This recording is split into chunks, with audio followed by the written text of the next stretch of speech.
Dubai में गैर मुल्कियों की तकरीबन 400 अरब डॉलर की जायदादों का इंकशाफ। डाटा लीक हो गया। जायदादें खरीदने में भारतीयों का पहला और पाकिस्तानियों का दूसरा नंबर।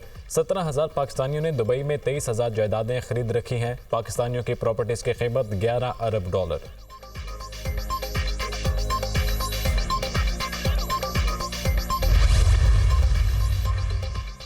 बिलावल भुट्टो और आसिफा भुट्टो की दुबई की अमला की तफसीलात पहले से ही पब्लिक हैं। तर्जुमान बिलावल भुट्टो जरदारी का रद्द-ए-अमल। कहा, मौजूदा खबर में कुछ नया नहीं, ना गैर कानूनी है। बज़ाहिर ये कोई स्कैंडल नहीं। ऑडियो लीक्स केस में मुझे पैगाम दिया गया कि पीछे हट जाओ। इस्लामाबाद हाई कोर्ट के जस्टिस बाबर सत्तार की अदलिया में मुबैना मुदाखलत की निशानदेही। पैगाम दिया गया कि सर्विलेंस के तरीक़ाकार की स्क्रूटनी से पीछे हट जाओ।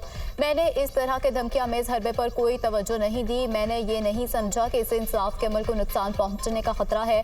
पीटीए से मुतल्लिका मुकदमात के बारे में मुहिम का फोकस अदालती कार्रवाई को मुतासर करने के लिए हरबा होता है। जस्टिस बाबर सत्तार के खत का मतलब।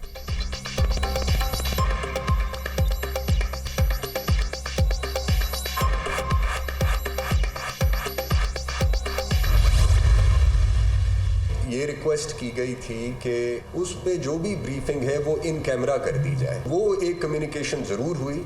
बदकिस्मती इसमें ये हो गई कि ये तासुर कुछ ऐसा गया कि शायद केस का फैसला किसी एक रुख पर कर दिया जाए। ऐसा नहीं था। ना हुकूमत ना कोई और रियासती इदारा किसी भी तरह से अदलिया के या किसी अदलिया के जो उनका काम है, जो उनके आइनी फ़राइज़ हैं, उसमें मदाखलत ना कर सकता है ना करता है। किसी भी सिक्योरिटी इस्टेब्लिशमेंट के ऑफिसर ने कोई किसी किस्म का बराह रास्त ना रब्ता किया है और ना वो करते हैं ना कर सकते हैं।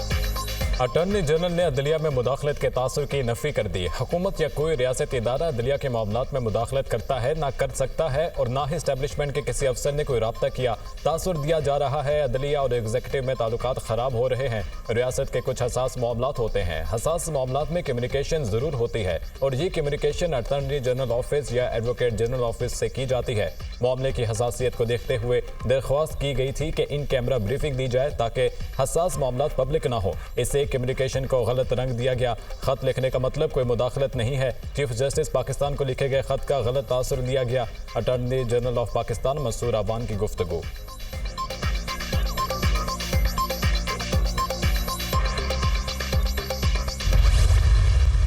जो स्टेट के नुमाइंदे हैं उनकी तरफ से एक पैगाम दिया जाता है कि इन कैमरा ब्रीफिंग की जाए, तो उसको मिसकंस्ट्रू करके, उसको सियाको सबाक से हट के उस पर मबनी खत लिख दिया जाता है कि मुझे कहा जा रहा है कि मैं पीछे हट जाऊं। तो ये बिल्कुल हकीकत पर मबनी बात नहीं है। और मैं समझता हूं कि अगर इन कैमरा ब्रीफिंग की रिक्वेस्ट की गई थी तो वो कौमी सलामती की वजह से की गई थी। सिर्फ इन कैमरा ब्रीफिंग का कहा गया था, किसी ने नहीं कहा पीछे हट जाओ। कौमी सलामती के मामलात को खतूत के जरिए उजागर नहीं करना चाहिए। कौमी सलामती पर कोई समझौता नहीं होगा। अगर किसी के पास दोहरी शहरियत है तो उसे डिक्लेयर करना होता है। इस एक मामले पर कौमी सलामती पर सवालिया निशान नहीं उठाना चाहिए। वज़ीर इत्तलात अता तारिक की न्यूज़ कॉन्फ्रेंस।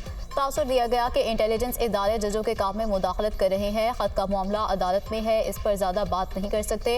अटॉर्नी जनरल ने हसास केस होने की वजह से इन कैमरा समात की दरख्वास्त की।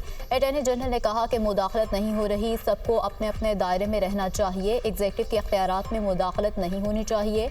आज़ाद अदलिया ही मुल्क को आगे लेकर जाती है, मगर इसको अनोखे ही सिक्योरिटी चैलेंजेस दरपेश हैं। पाकिस्तान को मौसमी बहरान से निकलने के लिए इत्तेहाद की ज़रूरत है। वज़ीर क़ानून आज़म नज़ीर तारिक।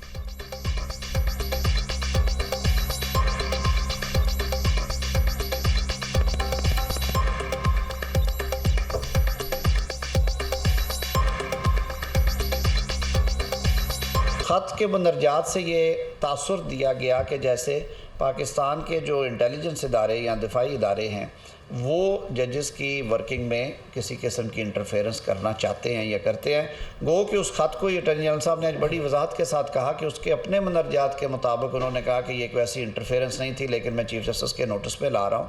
अब बात ये निकली कि अटॉर्नी जनरल ऑफिस ने उन्हें अप्राइज़ किया कि ये जो कुछ हसास मुल्की मामलात हैं नेशनल सिक्योरिटी के, उनकी बाबत उनकी राय थी कि कुछ हिस्सा मुकदमे का जो है उसको इन कैमरा किया जाए। बाबर सत्तार के खिलाफ मुहिम पर तौहीन अदालत केस की समाअत। वजारत दिफा खुफिया इदारों FIA पैमरा को नोटिस जारी। PTA director general immigration and passport को भी नोटिस जारी। सब इदारों को नोटिस करके रिपोर्ट मंगवाएंगे। अभी किसी में जुर्रत नहीं है जज को अप्रोच करे। सबसे ज्यादा तशवीशनाक ये है जज की कॉन्फिडेंशियल मालूमात लीक हुई हैं। DG इमिग्रेशन बताएं जज की फैमिली के सफरी दस्तावेजात कैसे लीक हुई। जस्टिस मोहसिन अख्तर कियानी का इस्तफसार। जस्टिस मोहसिन अख्तर कियानी के खिलाफ सोशल मीडिया मुहिम पर तौहीन अदालत केस की समाअत। इस्लामाबाद हाईकोर्ट का सहाफ़ियों सहाफ़ी तंजीमों पैमरा को नोटिस जारी। अदालती मावनत के लिए सदर PFUJ अहमद बिलाल सूफी को भी नोटिस। अदालत ने पैमरा को नशर होने वाले मवाद का मतन फराहम करने की हिदायत कर दी।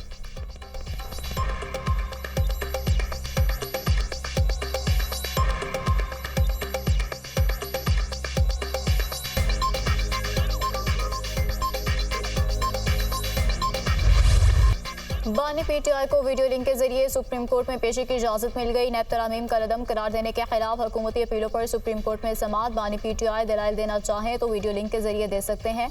बुनियादी निकात अदालती हुक्म के जरिए बानी PTI तक पहुंच जाएंगे ताकि वो जवाब दे सकें। परसों बानी PTI की बजरिया वीडियो लिंक पेशी के इंतजाम किए जाएं। चीफ जस्टिस के रिमार्क्स, ये बुनियादी इंसानी हकूक की बात है। दरख्वास्त गुजार बानी PTI ज़ाती हैसियत में पेश होना चाहते हैं तो उनको पेश किया जाना चाहिए। बानी PTI इस मुकदमे में फरीक हैं, उनको पेश होने के हक से कैसे रोक सकते हैं। जस्टिस अथर बिन अल्लाह का मुकालमा, ये मामला ज़ाती हकूक का नहीं बल्कि कानून में तरमीम का है। अगर उनका ज़ाती मामला होता तो ज़रूर पेश होते।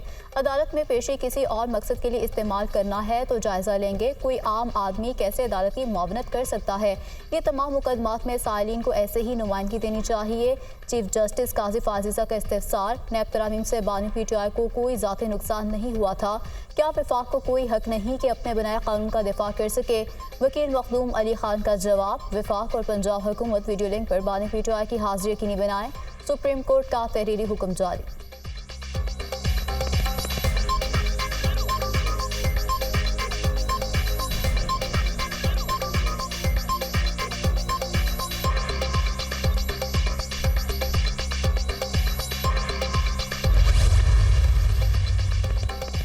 नैब को पॉलिटिकल इंजीनियरिंग के लिए इस्तेमाल किया जाता रहा। कौमी एहतसाब ब्यूरो ने हमेशा अपने इख्तियारात का गलत इस्तेमाल किया, सियासतदानों को कैद किया और उनकी तज़हीक की। बाद अज़ां कहा जाता है इनके खिलाफ कोई शवाहिद नहीं मिले। मईशत और लोगों की आज़ादी को नैब ने जो नुकसान पहुँचाया इसका डाटा मौजूद है। ब्रिगेडियर असद मुनीर का खुदकुशी वाला नोट देख लें। हो सकता है बानी PTI पूरे नैब कानून को कलअदम करने का कहें।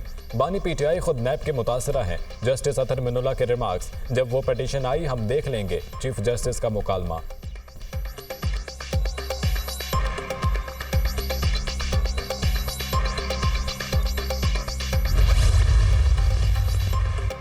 £190 मिलियन रेफरेंस में बानी PTI को जमानत मिलेगी या नहीं। इस्लामाबाद हाई कोर्ट ने दरख्वास्त जमानत पर फैसला महफूज कर लिया। Chief justice Islamabad high court Aamir Farooq और जस्टिस तारिक महमूद जहांगीरी ने दरख्वास्त पर समाअत की। नैब के गवाह ने तस्लीम किया कि कोई रकम बानी PTI या बुशरा बीबी के अकाउंट में नहीं गई। दोनों ने कोई ज़ाती फ़ायदा नहीं लिया। वकील सरदार लतीफ़ खोसा के दलाइल।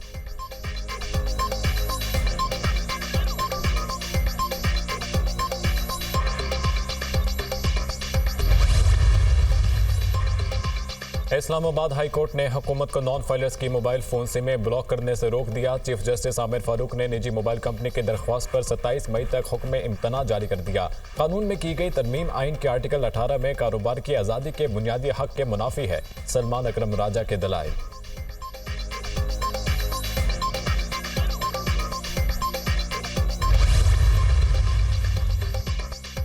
शहरी खबरदार, होशियार। टिकटॉक, फेसबुक और एक्स पर झूठा इल्ज़ाम महंगा पड़ेगा। शहरी हद तक इज्जत का दावा कर सकेंगे। पंजाब हुकूमत नया कानून ले आई। शिकायत पर ट्रिब्यूनल में केस चलेगा। हर जिला में खुसूसी ट्रिब्यूनल बनेंगे। हद तक इज्जत पर 30 लाख तक जुर्माना होगा। आईनी अहदों पर इल्ज़ाम की सूरत में केस हाईकोर्ट के बेंच सुनने के मजाज होंगे। कानून का इतलाक प्रिंट, इलेक्ट्रॉनिक, सोशल मीडिया पर फैलाई गई झूठी खबरों पर होगा। हद तक इज्जत कानून 2024 पंजाब असम्बली में पेश, मुतल्लिका कमेटी को भेज दिया गया। कमेटी हद तक इज्जत बिल 2024 पर सिफारिशात आइंदा 2 रोज़ में पेश करेगी, जिसके बाद बिल सूबाई असम्बली में मंजूरी के लिए पेश किया जाएगा।